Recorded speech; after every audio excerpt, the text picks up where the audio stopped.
limitations naye musobola okujema ne mubanga namwe you can be like God nga temulina limitations era ne tulaba ne mu Aden waberamu okwawukanamu okwesalasalamu naye nga lesoni ya leero bwegendo twigiriza yadde tuli mu nsi leero eri imperfect etatuukiridde naye ba Filipi 2 gye tugenda oyigako olwaleero Paulo yatulaze bye tusobola okukola okubeera obumu buno bwe tunoonya tusobola okufaanaganako ne Katonda kitaffe n'omwana n'omwoyo omutukuvu abasatu ate nga bali bumu from everlasting to everlasting. Kyobalaba Sunday yatugambye nti okwesalasalamu okwali e Filipi era we twagala otandikira mu ba Filipi essula 2 onnyo olusooka paka ku lwokusatu tulabe ensonga ki ezaaleeta okwesalasalamu mu kanisa eno ey'e Filipi.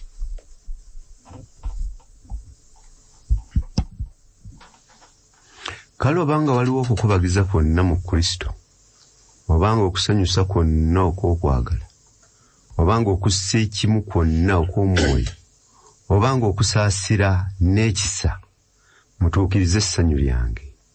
Mulowoozenga bumu, nga mulina okwagala kumu, omwoyo gumu, nga mulowooza bumu. Temukolanga kintu kyonna olw'okuyomba, newankubadde olw'ekitiibwa ekitaliimu, wabula mu buwombeefu buli muntu agulumizenga munne okusinga bwe yeegulumiza yekka. Tuyanziza ngenda tandika na Mwami Ssewankambo. Nsonga kyawo ze tulabyewo ezaaleeta okwesalasalamu mu kanisa y'e Filipi ne bompayeemu. Agambye nti okwerowoozaako selfish ambition. Kubanga beegulumiza oba bwewe ekitiibwa ekitaliimu. Yes. Musumba Kakembe, ensonga ey'okubiri.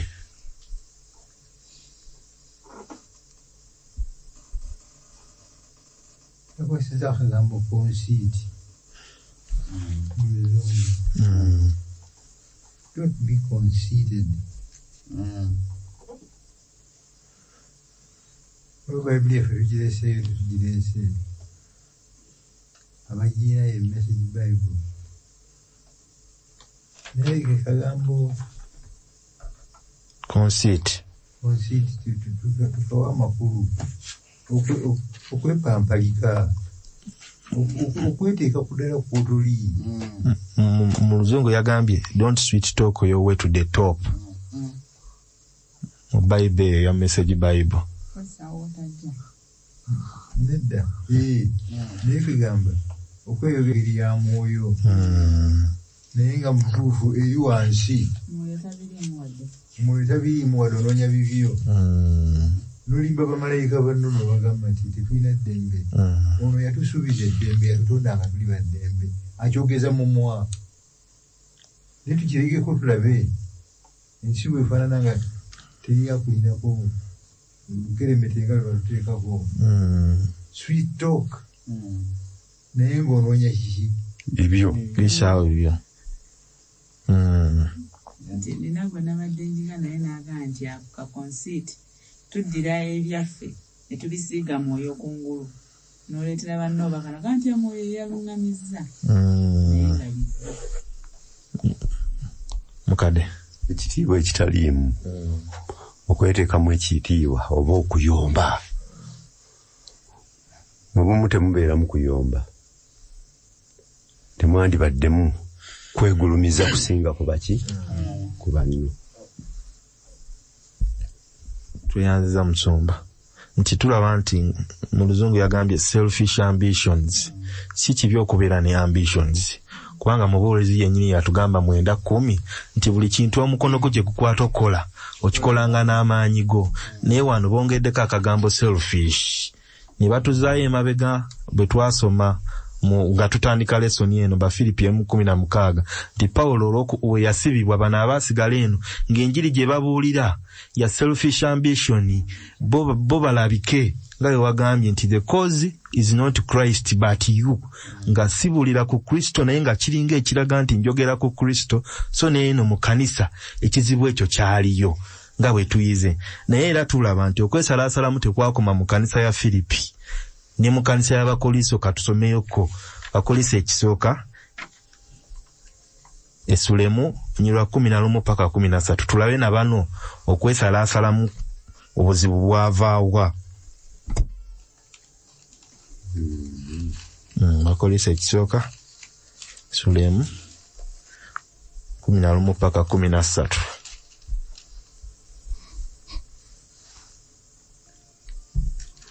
Kubanga nabuulirwa ebifa gye muli baganda bange abo mu nnyumba ya Kulowe ng'eriyo ennyombo mummwe. Kyenjogedde kye kino nti buli muntu mummwe ayogera nti nze ndi wa Pawulo nange wa Apolo nange wa Kefa naye wa Kristo. Kristo ayawuliddwamu. Pawulo yakomererwa ku lwammwe oba mwabatizibwa okuyingira mu linnya lya Pawulo. Nebaza Katonda kubanga sibatizanga muntu yenna mmwe.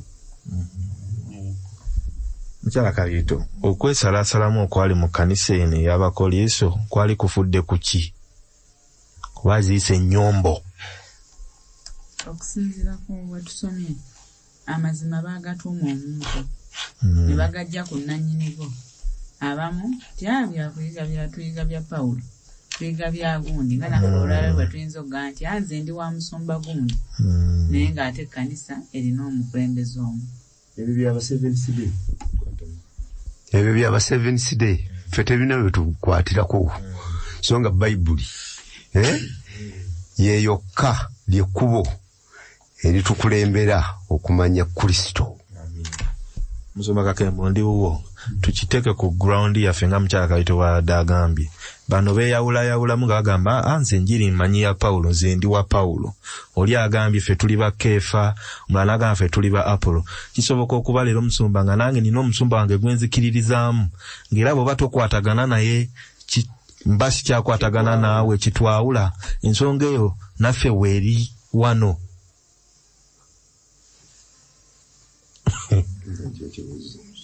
Kiride kano weeri. Ronda buli musumba yamuwa ekirabo kyanjawulo. Naye bw'otegendereza ekirabo kino kye yakuwa nojja sweet talking into supremacy. Obukulu nojja obuwa eddaala. Bammemba baffe bangu nnyo okusika. Babanguyirwa okusikibwa. Ogenda okukakana nga togenderedde naye nga weetaddeko ba disciples abakugoberera abakukiririzaamu naye okusinziira ku ngeri gyewepaatiikako nga banno abalala abatakirina kibassa wansi tekisitula byabwe. Wandibadde okolanga gundi ogenda okukakana nga bano bakakembo bano bagundi ate n'engeri gye batukyusakyusa gundi bamugyewo gundi bamuwummuza naye bano basigala nga bagundi nga mweyuzizza takolanga gundi abagundi nno esenga yakutte mu kino singa kyavuddewo eri wano nga kitambula ebitwawula nebikamala obukamazi omulimu tegugenda mu maaso gufiira ddala negwemala. Tweyanza Musumba twagala tulabeko ne ku kanisa y'abayigirizwa ba Yesu Kristo mu Luka 22:24 tulabe nabo balinamu okwesalaasalamu naye ko kwava ku kyate ate nga tusuubira baali balinaanye Yesu Kristo. Muzindaalo ne wabaawo n'empaka mu bo nti ani ku bo alowoozebwa okuba omukulu. Mwami Ssebankamba obuzibu buva ku kyawo bukulu 22:24 bukulu so wano empaka zaava ku lwakubanga bonna baali baagala obukulu era nga obwakabaka Katonda Yesu Kristo bwe yali aleese bo baali tebabutegedde nga bamanyi nti balumba Yerusalemu. Era tulaba mu nsonga eyo nti abaana ba Zebedaayo ababiri si bwe kiri mukadde Yakobo ne Yokaana bajja eri Yesu nga baagala kumugamba nti bwakabaka obwo bw'oleeta ze ntuula ku mukono sibe bajja maama waabwe mama waabwe ye yajja ku kkono ne ku ddyo otulabiranga ddala mama yasaba bali abalala 10 bwe bwakiwulira ne bayisibwa bubi nnyo. So tulaba nti n'obwakabaka buno baali tebaabutegeera Yesu bwe yali ayogerako. So tulaba nawo ne wabeerawo okwesalaasalamu okwaliwo okusinziira mu Maka essula 10. So n'okwesalaasalamu nayo nako kwaliyo. Ninga bwe tugambye nti behind the scenes mu kwesalaasalamu kuno waliwo ali emabega aseesaamu. Mukyala Kabiito bwe mmala okitegeera nti ali behind the scenes okwesalaasalamu okwali Filipi sitaani ali mabega, okwali Koliso sitaani ali mabega, okwali mu bayigiriza ba Yesu Kristo bennyini era sitaani gyali emabega. Bwe mmala okitegeera kinyamba kitya okukwatamu okwesalaasalamu kuno bwe kujja bwe mmala okitegeera nti sitaani yali emabega. Bwe mmala okutegeera nti sitaani yali emabega tuzze tuyiga ng'abayizi ba Bayibuli nti sitaani bw'aleeta obulimba waliwo omulangira aleeta amazima. Bwe nneesigama ku oyo kuba ye buli kyalina sitaani akirinamu opposite. Ono waaba alina kwagala oli alina bukyayi. Ono waaba aleeta kusattulukuka oli ayagala tutabaganya. Mba nnina kweripa ku Yesu Kristo. Byonna yayinza okunnyamba okusobola okulwanyisa omulabo ono aleeta amaanyi agaawula. Musumba Kakemba. Sure. Ekimala amaanyi abasajja bano bwe basabira obukulu bali ku mukolo gwa kuyitako. Yesu ali ku mugugu omuzibu ogutabanguwa abannyonnyola ebigenda okubeerawo. Nnyo ku kikompe kino sigenda kulera okukinywako kutuusa ku luli gwe mubisaayi gwange gwe mubiri gwange abanaaziza ebigere asuubira nti bategedde ekigenda mu maaso. Naye ekikwewuunyisa nga yakamala okunnyonnyola olunyiri oluddako they began to question among themselves which of them might be the goodest. Ne beebuuzaganya Ekitegeeza nti okunnyonnyola kuli kwonna. Omukolo gwonna ogw'okusembera gwafa bule nga banoonya obukulu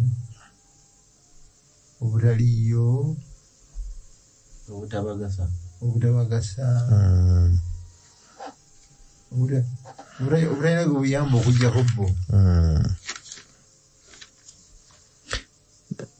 Tweyanziza Musumba lesoni yaffe ey'Oluganda batuwadde ku bye tusobola okukolako zaabadde ensonga 6 sibe kiri mukadde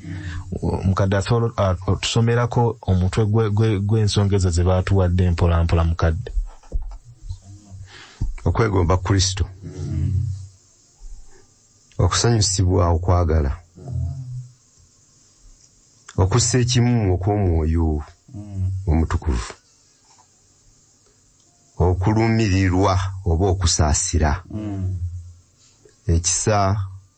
ekisaanyizo kino kikulu nnyo ekyekisa nga mulina okwagala kumu. Ebintu bino 6 biraga okwagala kwa Katonda era Pawulo abinnyonnyola waliwo ne kyannyonnyola mu Bakolinso 2:13-14 tekisa kya Mukama waffe Kristo n'okwagala kwa Katonda n'okussa ekimu okw'omwoyo omutukuvu bibeerenga nammwe mwenna. Tweyanziza nnyo tuvuddeyo eri mu Bakolinso yesebo nti obumu buno bulabikiramu Katonda Kitaffe, Katonda Omwana ne Katonda Omwoyo. Bwe tuba nga betukkiririzaamu tuteekwa okubeera nga tutambulira mu bumu obwo. Tuvuddeyo mu Bakolinso ne mu Bafilipi ne tudda wano ku ground ewaffe. Nsonga ki naffe wano saawa zino ezisobola okuleeta ze tulabako ezireese okwesalaasalamu oba ezisobola okuleeta okwesalaasalamu mu kkanisa yaffe? Mwami Ssewankambo ntandise naawe. Ebikula byaffe batugambe ethnic groups nti nze ndi Muganda oli Mukiga Munyankole mu kkanisa ya Katonda ebyo nabyo tubirabye nga bireeta enjawukana. Tojja kuteesa nga tuli ffennaawo tujaga kati oyo Muganda atugamba ki? So ekyo nakyo kireeta enjawukana. Okay, mukyala Kabiito. Nange mulimu ku bye nalowoozezzaako. Oluusi ebyawandiikibwa bino tubisoma naye ne tubitaputa bubi. Kati ne wabaawo ali ku kituufu, ne wabaawo naye yakitegedde obulala. Ekyo nakyo ne kifuuka omuziziko. Okay, mukadde Kiwanuka. Embeera ey'ebyenfuna era ogenda okukitunuulira nga ne mu kkanisa ya Katonda waliwo abeeteeka mu guruupu oba amadaala ag'enjawulo. Bano bali bulungi, bano bali awaawo, ate bali bwe bati. Eriyo bwe bateekayo obuteesi naye nga si be beetaddeyo. Eriyo ababateekayo ababalowooza nti bali eri. Era kino tukirabira ne mu makanisa amanene. Bw'ogendayo maama ng'oli lukyolo teri akubuuza. Wazza nakagaali. Naye niyakuwa entebe weenoonyeza wootuula era ekyemisana bwe kituuka nga weeyiya osalagako Osumba. Ekikyo mukadde kinakyogedde. kiriko dibeeti. Kubanga nabyo tujja kugiyingira. Ekyange nakiyise intergenerational. Tulina abavubuka abalina ebizibu ebigama ebyabwe, exposure ezaabwe, ebintu babirabira ogenda n'oyimirira ku kituuti n'obuulira ekintu olukikonako omwana n'akwata essimu wano akinoonya n'akigugulinga n'afuna amazima nga wakinyodde n'alyoka akuvinda atakunyega akujjako bujja akuswikinga buswikinze ofu poor fellow. Tamanyi abaana abo mu kkanisa batunuulira ekkanisa mu ngeri ya njawulo okuva ku ffe nga bwe kyalolere biri kaakano bwe kiriba. Bwe watabeerawo magezi ga kugyawo njawukana ezo kizibu okubulijinga kubanga ffe ebintu tukyabirabira mu analog. Nibwe babirabira ku ango ndala balabira okwambala, balabira musiki, balabira okuzimba ekkanisa n'ebirala bingi. N'engeri gye tusinzaamu, n'engeri y'okusinzaamu, n'ekiseera ekisaanidde okumala okusinza. Bakyayinza tukalakata essaawa namba n'ekitundu tumaliriza egali emusajja akubye enjiri naye mu dakiika 3 nga baswikize dda tebaliiko ebyo byagala okutunulamu. Kyala Kabiito. Mpozi n'akalala nti ayinza okuba omukulembeze waffe ku mutendera gwonna oba mukadde oba musomba oba mu dinkoni ne tufuna obutakkaanya naye enjawukana nejja mu kkanisa. Awo wennyini enjawukana zino zaffectinga enkolagana yaffe ne Katonda. Si bwe kiri Musumba abamu ne batuuka okugamba nti ye kanisa lwaki sigyesonyiwa. Mwami Ssewankamba omuntu atuse ku sseeri ogamba ye kanisa lwaki sigita olw'enjawukana nga bwe tuzoogeddeko ezisobola okuba ennyingi eza culture, races, financial status ng'ayagala bivaamu oyo muwa magezi ki? So amagezi ge nnyinza okumuwa kwe kussa amaaso ge ku Yesu Kristo. Kwe kutunuulira ku byokulabirako Yesu Kristo bye yatukolera ne bye yatulaga. Kwe kutambulira mu mateeka ne mu kuteesa kwa Yesu Kristo. Kwe kumuyambe okusobola okunywera n'okubeera mu kkanisa nti Yesu Kristo enjawukana mu biseera bye zaaliwo yazikwata atya, yaziyitamu atya, nange nsobola okubiyitamu n'omwesiga nti naye asobola obikuyisaamu. Tweyanza nzikirize tweyongereyo Musumba. Yes sir. Kituufu Brian kyagambye teriyo kanisa eri perfect. Kanisa eguga oyituusaawo naye ate eriyo oluusi abayambibwa ng'ekkanisa eno eremaganye olw'ensonga ezikoneddwako oli n'agenda mu kkanisa n'atuuka eringa ekika kye baagala ekyo ne bamu obuvunanyizibwa n'ogenda oyitayo ng'akuze mu by'omwoyo aweereza yayita kola yayita weereza yayita kola n'oluusi n'okukyusaako oluusi under certain circumstances kiyinza okuyamba okukula n'oba wano oba okukonyeza okukyusa w'osinziriza oba w'okuŋŋaanira oba ekifo ng'enjawukana ziyitiridde oluusi munoonya ekinaaziwonya mangu n'ekibula abantu abamu ekibawonya kuvaawo ne bagendako awalala ogenda okutuukayo ng'ono kasookedde abeera mu kkanisa erigi yali mutakola aweereza eno kati saabakadde tweyanziza nnyo ensibuko y'obumu Bafilipi essula 2 onyolo 3 n'olwokuna twagala tulabe antidote okweyawulayawulamu kuno okwesalaasalamu twakufunidde eddagala ki? Temutunuuliranga buli muntu ebibye yekka era naye buli muntu n'ebyabalala. Mubeerengamu okulowooza kuli era okwali mu Kristo Yesu. Olwokusatu alumaze.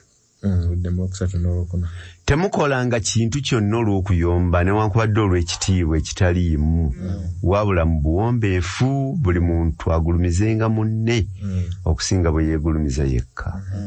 Temutunuuliranga buli muntu ebibye yekka era naye buli muntu n'ebyabalala. Kadde ndi naawe batuwadde magezi kyawo agasobola okukomyawo obumu. Agambye nti tubeere nga tetutunuulira byaffe ffekka ago gamu ku magezi. Ate atugambye tetukolanga kintu kyonna lwakuyomba n'olwekwerowooza nti ffe tuli baaki banjawulo okusinga ku bannaffe. Tutunuulire nga Yesu Kristo yali waggulu waffe ffenna yentabiro. Kati bwe tumala okumutunuulira ojja kwekanga bwekanzi nga tosobola kukola ki kwegulumiza kusinga balala. Mukyala Kaweeto ne mwami Ssewankambo nga mukadde wakyogedde muzungu bagamba easier said than done. Nti nga bw'abyogedde wano batugambye nti buli muntu agulumizenga munne okusinga ye bwe yeegulumiza yekka.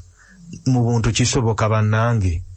Ne batugamba ekyokubiri obuteerowoozaako wabula okulowooza ku mulala nga tonneerowoozaako. Mwami Ssewankambo, how is that possible? Kisoboka kitya?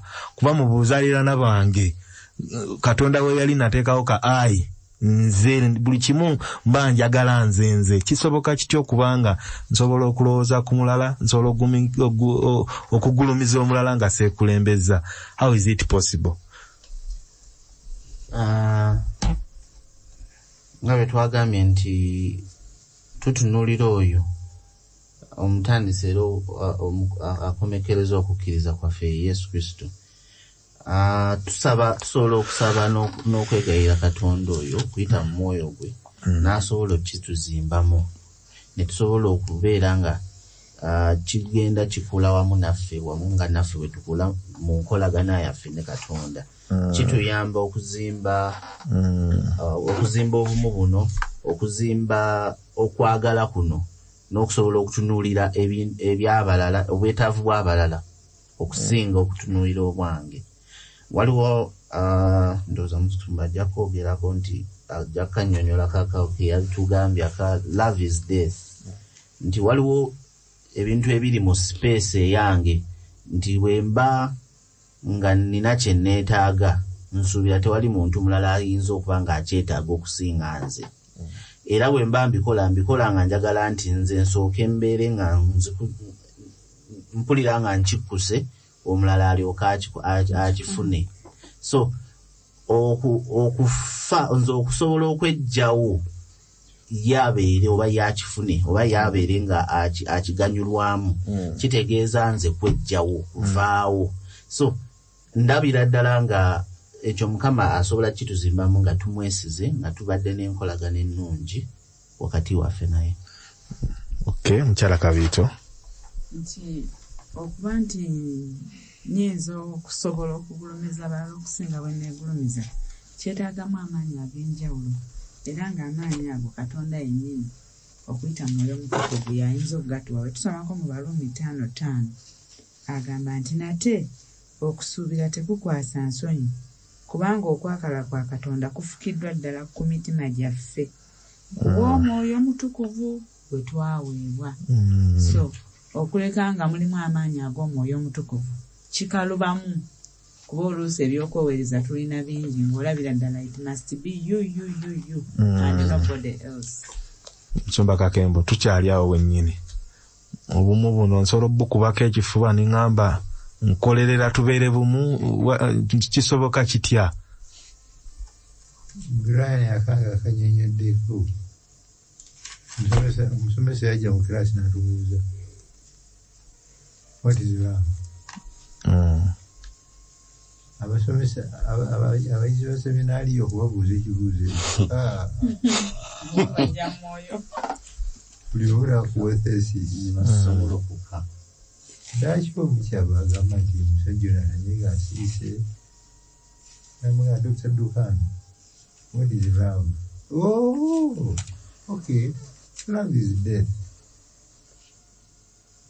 Yekinyonyola mu ngeri ya lufilosoofo ekinyola mu mwaka gwa 1909 naye naguno guliko kyantawaayo mutwe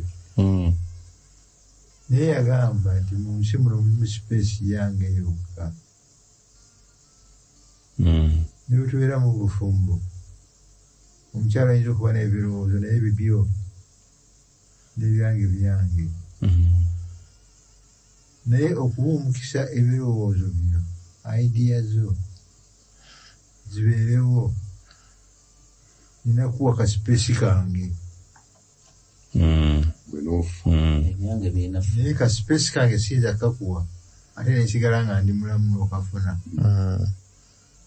okukakuwa nze nina kufa nina kuvaawo naye teri kizibu nga kwetta. Committing suicide is very difficult. Okufa kuno tulina kufiira mu Mukama waffe Yesu. Nenkuwuliriza oyogera nga sinoonya kyakuddamu naye nenkuwuliriza oyogera nga njagala kutegeera buzibu bw'omukazi ono buzibu ki? What is her problem?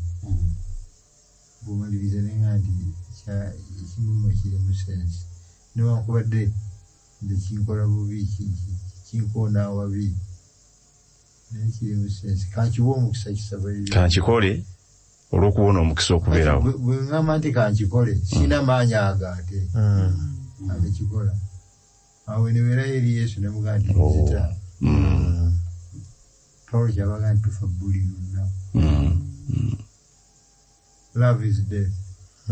Ate weyagala ekibwa ati nokuwaayo nawe tasobola kugirokola ate n'asigala nga mulamu era yina kufa n'agiwa sipeesi ye netusigala nga tuli balamu. Tweyanza Musumba mukadde nga tonajja Musumba akonyeeko ku kya active listening nti ebiseera ebisinga entalo ze tulina n'okwesalaasalamu kuva mu butawuliziganya nti oli bw'aba ayogera mpuliriza naye nga mpuliriza kuddamu simuwuliriza kutegeera ebuzibu bwe point of view yesigitege nze kyenwanako ayogera muddemu kyova olaba n'ebiseera ebisinga entalo z'eddiini nti oba ono awakana n'ono oli tawuliriza kutegeera oli kyaŋŋamba awuliriza kuyisaawo kiki kuddamu. So netumaliriza Musumba yatuyigiriza n'atugamba don't focus on winning arguments, focus on winning souls. Ne tuba tuli mu kubuulira njiri sooka owulirize omusiraamu ye saidi eki akiraba atya. So okwewala entalo ne mu kanisa singa owulirizaako oli engeri gyakugambamu ekintu n'owuliriza okumutegeera si kuwuliriza kumuddamu kuba nsobola okuwuliriza bwenti nga buli bwokola ensobi nnootinga buli bwokola ensobi nnootinga neneerabira okukutegeera kyobadde okola ki kyobadde otegeera. So n'ekyo nakyo kisobola okutuyamba okukomyawo obumu active listening. kyalibanga n'enkiiko ezimu ziwanvuwa lwabutawa bulala birowoozo byabwe budde.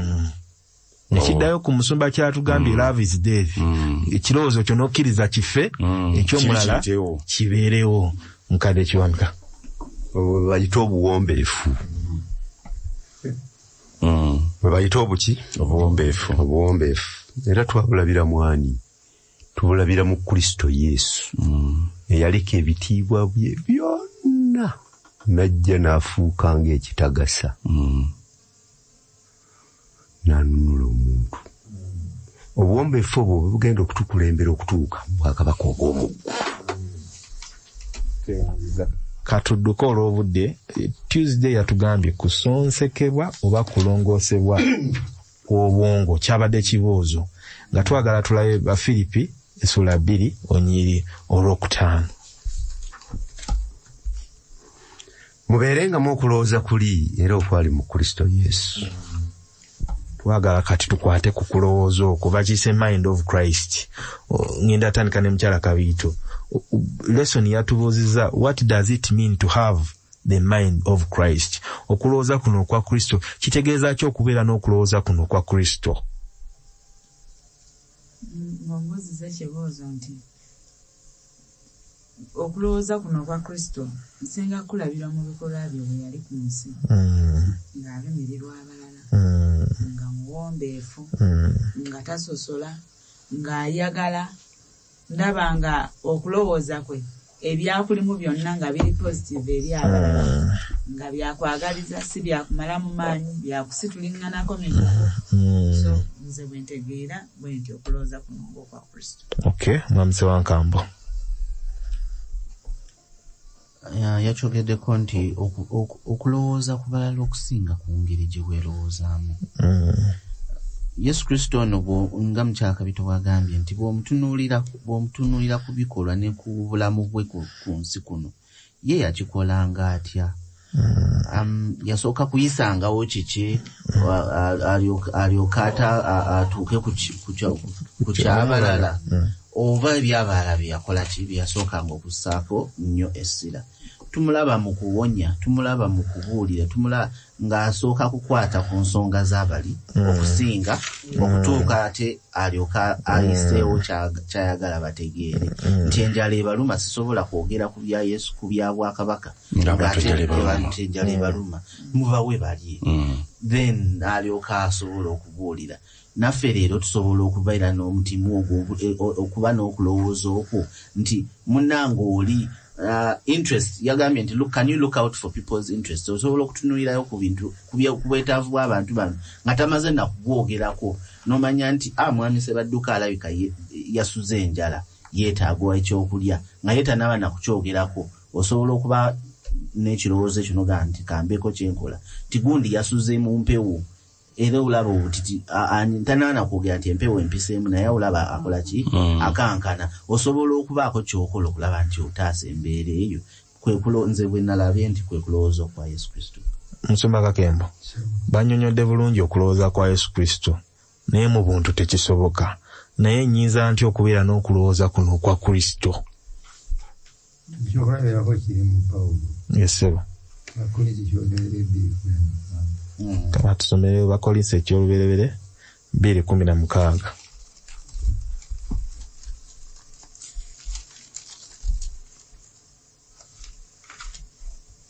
Kubanga ani yali ategedde okulowooza kwa Mukama waffe alyoka amuyigirize. Naye ffe tulina okulowooza kwa Kristo. Baani ba Pawulo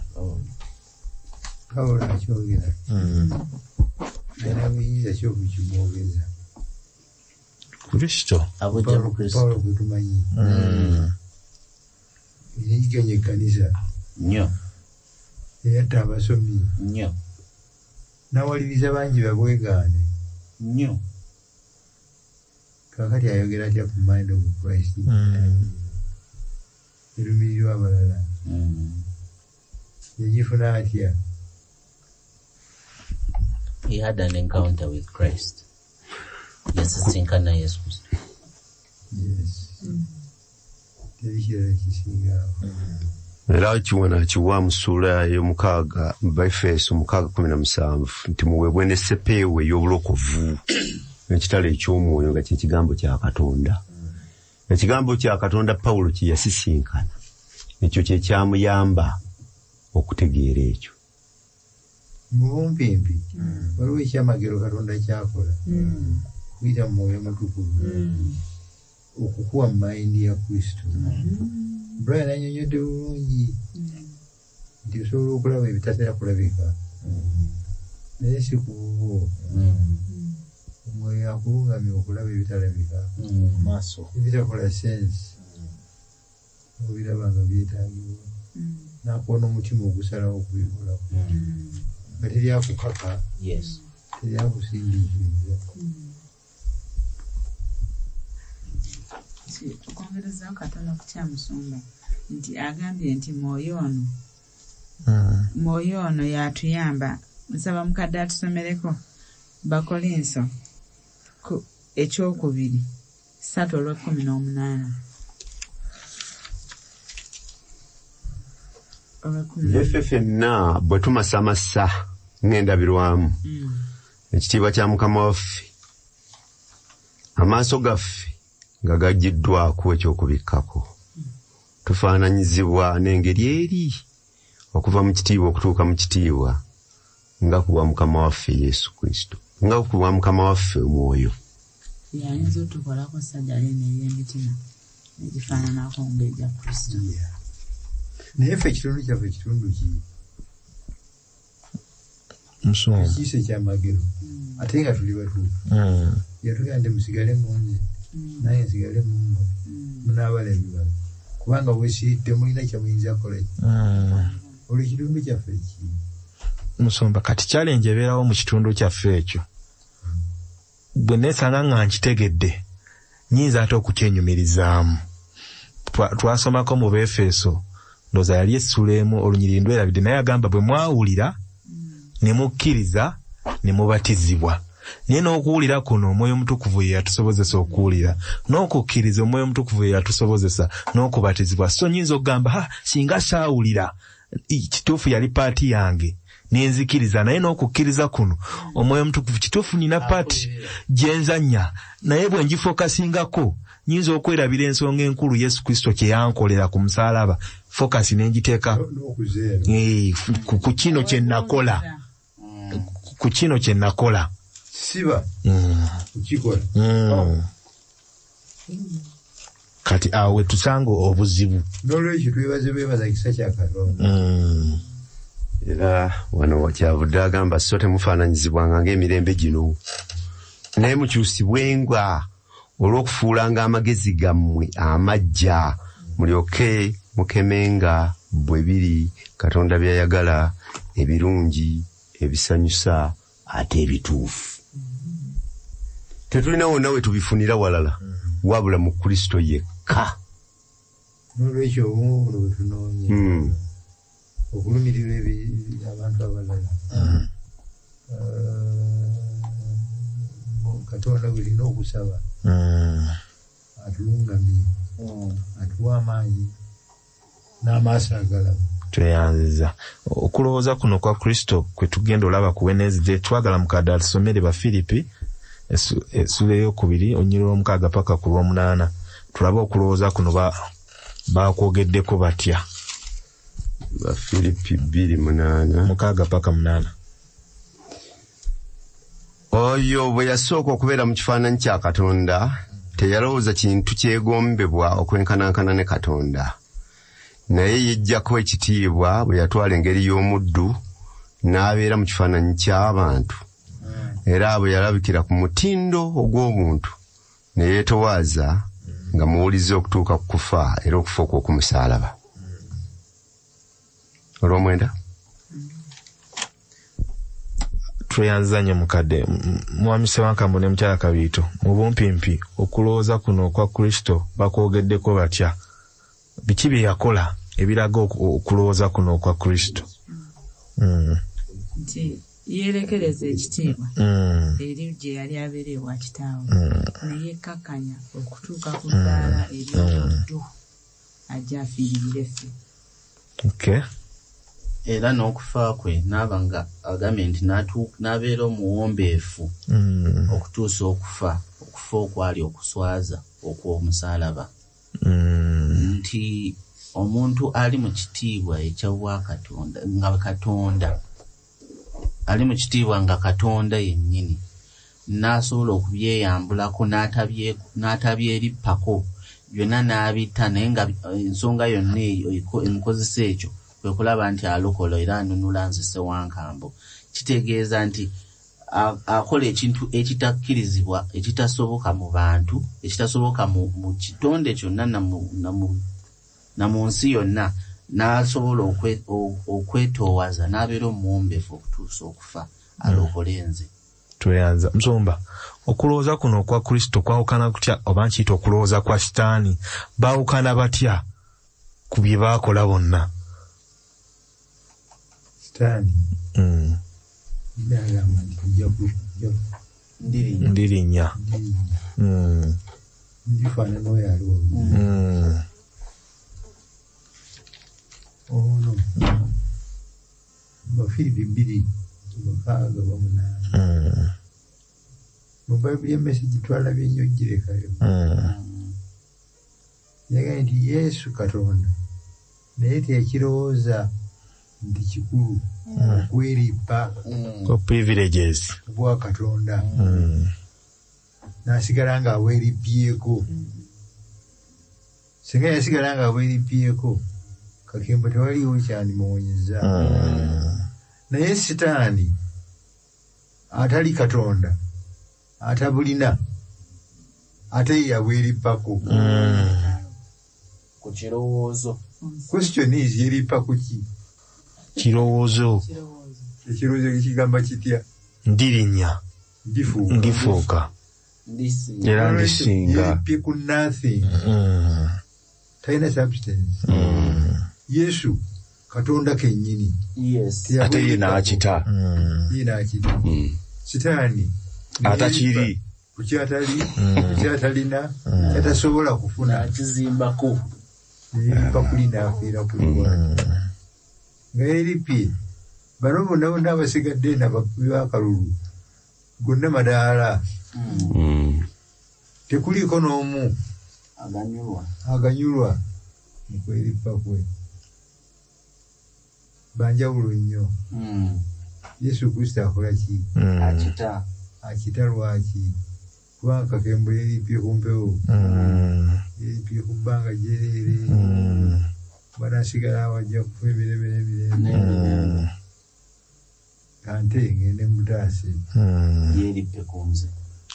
Endowooza za njawulo nnyo. Sitaani yeffe tulina twerippa ku bitaliiyo positions ne twerippa ku bitaliiyo ebitaliiwo nebivyalaliza famire nebivyalaliza ab'ekika nebivyalaliza buli muntu omulala nga tulowooza kufeffeka. Tweyanza Musumba kyova Thursday yakiise ekyama ky'obwakatonda nti ekintu ky'otunnyonnyodde mu buntu tetusobola kukitegeera engeri gye yakikolamu Katonda okufuuka omuntu ate n'afuuka omuddu nga mukyala Kabiito bwe yatugambye tekitegeerekeka bulungi mu bwongo bwaffe. Naye olw'okuba obudde butulese njagala tusomeyo zino ennyiriri 2 zokka Abafilipi 2 olw'omwenda paka ku 11 tulabe bwe yamala okikola Katonda kyamukola kiye. Kyera Katonda kyeyava amugulumiza ennyo n'amuwa erinnya erisinga amannya gonna. Buli vivi lifukamirire ng'erinnya lya Yesu ery'omu ggulu n'ery'oku nsi n'ebya wansi w'ensi. Era buli lulimi lwatulenga nga Yesu Kristo ye Mukama waffe. Katonda Kitaffe aweebwa ekitiibwa. Amiina. Kye yakola kyaleeta ekitiibwa okusooka eri Kristo yennyini yakikola. Si bwe guli Musumba? N'ekyokubiri ne kireeta ekitiibwa oli yakola ki?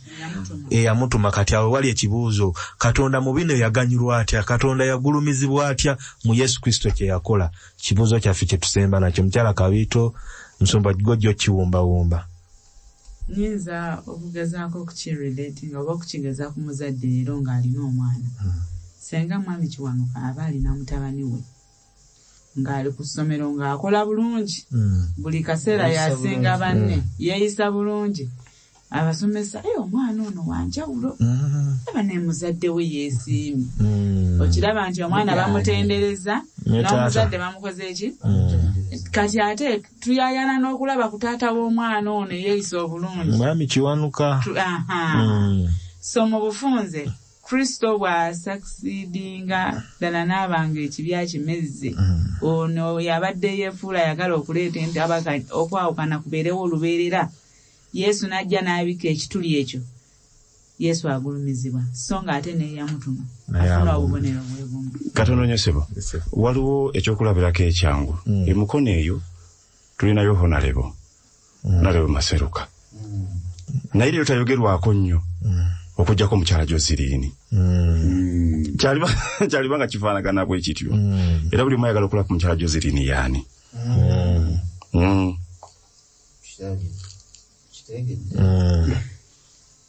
Musomba Kakembo ndiwo. Katonda ekibi kyamwetera obuzibu. Katonda tayagala kibi. Yeronda omuntu ng'ayagala babeere mu mukwano emirembe n'emirembe. Naye ng'omuntu amala asobya Katonda agenda kumubonereza ajjewo ekibi ekyo. Tasobola butakituukiriza n'asigala nga Katonda. Naye ate nga bw'akituukiriza ate omuntu gwe yatonda alina kumutta kumugjawo naba n'ebizibu bibiri. Atuukiriza atya etteeka lye kiribanja n'amutta emirembe n'emirembe ate bw'amala okumutta emirembe n'emirembe ate n'abeera omulamu emirembe n'emirembe. Ekyo kizibu kiri Katonda kitaffe. Omwana yagenda okumutaasa omwana aga nti ngenda kukuwanga nfuuke omutango nfe ku zuukiriza Yesu Kristo Katonda kyali yeetaaga n'akikola n'akituukiriza. Amala okituukiriza Mukama Katonda kennyini naye n'atuukiriza ekyali ekizibu ennyo ku lulwe n'abanga etteeka lituukiridde Wakakemba abonerezeddwa ate ebiseera gye kimu buli amukkiriza afunye obulamu obutagwawo. Mukama Katonda naye obuuza ekibuuzo kirabidde agulumizibwa atya mu ssaddaaka Yesu gye yakola? Agulumizibwa kubanga yatuukiriza omukono ogw'obutuukirivu etteeka ne lisasulwa Kakembo n'afa. Kakembo amala okufa mu Yesu Kristo ate mu mukono ogwokubiri Mukama n'akuumiramu okwagala kwe. Naye Kakembo nkuguliddewo n'oyingira bwenzikiriza nja kuyingira afuna obulamu obutagwawo. Ebibiri ebyo byali bizibu nnyo okukola singa Yesu teyakkiriza. Awayo obulamu. Amiina.